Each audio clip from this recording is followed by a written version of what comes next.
కేసీఆర్ వ్యాఖ్యలకు మంత్రి కోమటిరెడ్డి వెంకటరెడ్డి కౌంటర్ ఇచ్చారు. తెలంగాణ ఇచ్చాక కేసీఆర్ సోనియా గాంధీ కాళ్లు మొక్కి ఆమెను దేవత అన్నారని గుర్తు చేశారు. తెలంగాణ పేరుతో వేల కోట్లు దోచుకున్నారని ఆరోపించిన కోమటిరెడ్డి కేసీఆర్ కన్నుపడే ఎస్ఎల్బీసీ కూలిపోయింది అన్నారు. తాము అనుకుంటే వారం రోజుల్లోనే కేసీఆర్ కంటే పెద్ద మీటింగ్ పెట్టగలము అని అన్నారు.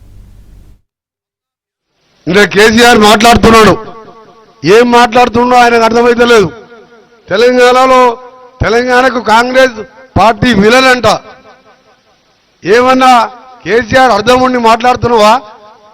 ఇవాళ కేసీఆర్ తెలంగాణ సోనియా గాంధీ ఇచ్చిన తర్వాత 14 మంది నీ కుటుంబ సభ్యులపై సోనియా గాంధీ కాళ్ళు మొక్కి నువ్వు సోనియా గాంధీ తెలంగాణ దేవతవమ్మ, నువ్వు లేకుంటే తెలంగాణ రాకుండే అని చెప్పి తర్వాత నిండు అసెంబ్లీలో నేను కూడా ఎమ్మెల్యేగా ఉన్నా.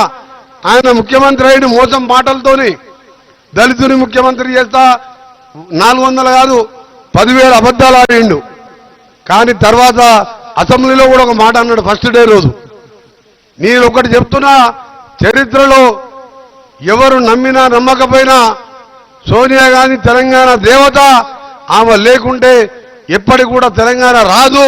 ఇవాళ హైదరాబాద్తో కూడా తెలంగాణ ఇచ్చింది అని చెప్పి అలాంటి మాట్లాడిన కేసీఆర్ గారు నీ ఇలా ఏ ముఖం పెట్టుకొని నీది నోరియా డ్రైనేజ్ మోరీ నా కేసీఆర్ కాంగ్రెస్ విలన్ అంటావా? తెలంగాణ ఇచ్చిన కాంగ్రెస్ పార్టీని తిడతావా? నువ్వు ఏమన్నా అన్నం తింటోనికి సోయి ఉండాలి. తెలంగాణ ఇచ్చినావు, 10 ఏళ్లలో 10 లక్షల కోట్లు సంపాదించుకున్నావు. సగం మంది జైళ్లలో ఉన్నారు, సగం మంది అమెరికాలో ఉన్నారు. ఎవరెక్కడ దాచుకున్నాడో తెలియడు. వీళ్ళందరినీ పట్టుకోవాలంటే ఇంకా 4 ఏళ్ళు పడుతుంది మాకు.